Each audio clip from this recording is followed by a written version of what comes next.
Honnêtement, permettez-moi au nom du bureau central de la CEDI et au nom de la commission qui a piloté ce mouvement de grève, vous exprimer notre profonde gratitude pour les efforts que vous avez bien accepté de consentir et de déployer dans ce combat que nous avons initié depuis le 1er février 2012.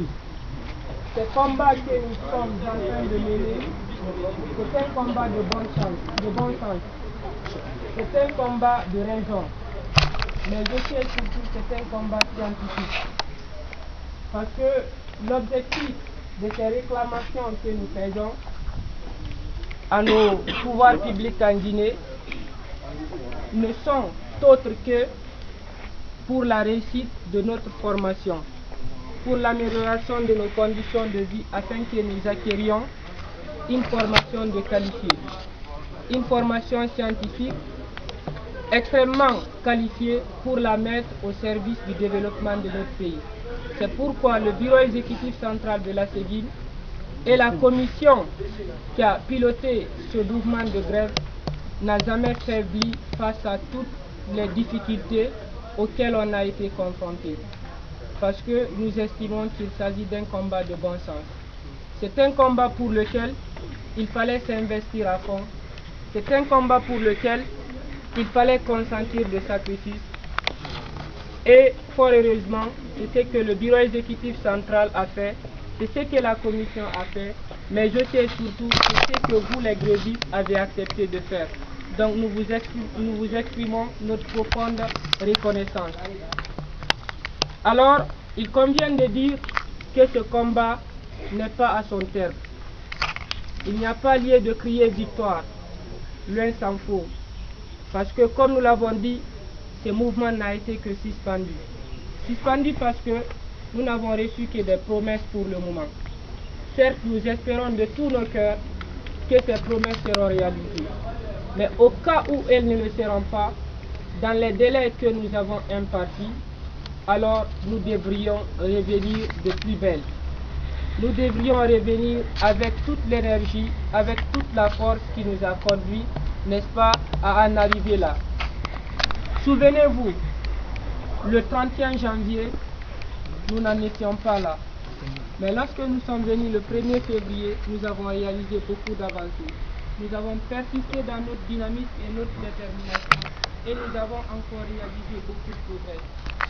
Ne perdons pas de vue que grâce à notre détermination, grâce à notre engagement pour réclamer les droits de l'étudiant guinéen au Maroc, nous sommes parvenus, n'est-ce pas, à entrer en contact avec les plus hautes autorités de notre pays.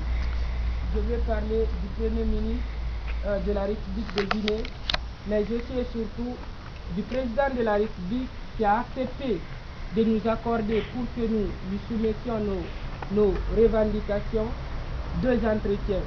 Donc nous estimons que quel que soit ce que l'on pouvait faire, c'est jusqu'ici on pouvait en arriver parce qu'on a frappé à la bonne porte. Alors, ces personnalités importantes de notre pays nous ont tenu des promesses que nous espérons, n'est-ce pas, voir tenir.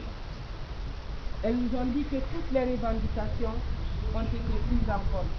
Et s'agissant des arriérés qui sont en route, ça ne fait l'ombre d'aucun doute que dans un délai de moins d'1 mois, nous serons en possession de nos arriérés. Concernant l'autre volet de revendication, c'est-à-dire les autres points, en l'occurrence l'augmentation du montant des compléments de bourse, la régularisation de l'échéance de paiement et consorts, il n'y a pas lieu de citer tous les points, nous les connaissons tous, que ces points feront l'objet d'un décret présidentiel et c'est ce décret que nous attendons aussi. Le SNAB, le Service national de bourse extérieure, nous a promis que ce décret pourrait être publié dans les plus brefs délais.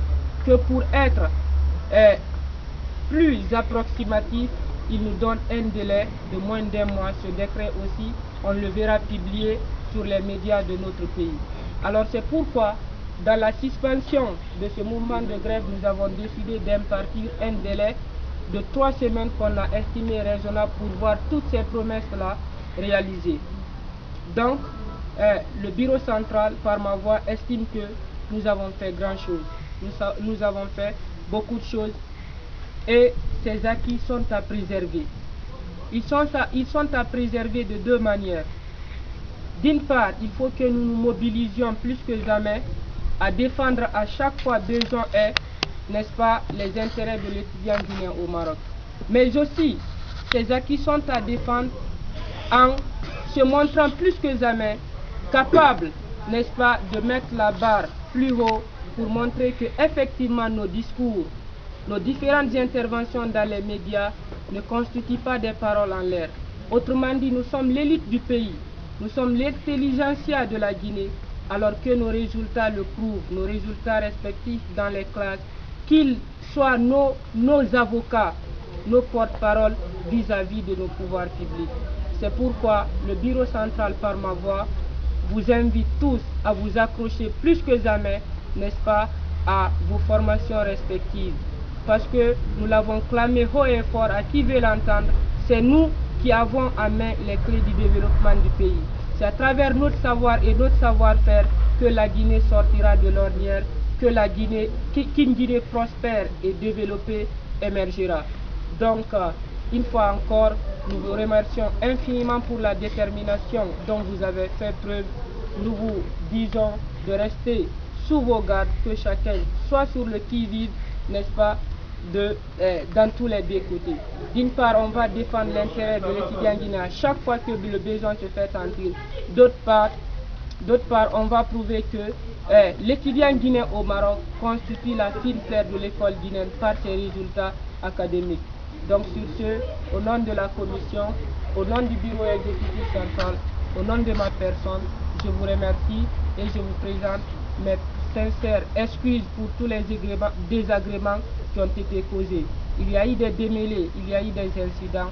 Alors je voudrais que chacun se mette en tête que cela ne constituait pas l'intention ni de la commission, ni du bureau central, ni de ma personne, mais que cela soit mis, n'est-ce pas, au compte du caractère humain qui est en chacun de nous. L'être humain se définit par le fait qu'il peut se tromper. Donc encore une fois, je vous remercie. Merci de votre attention.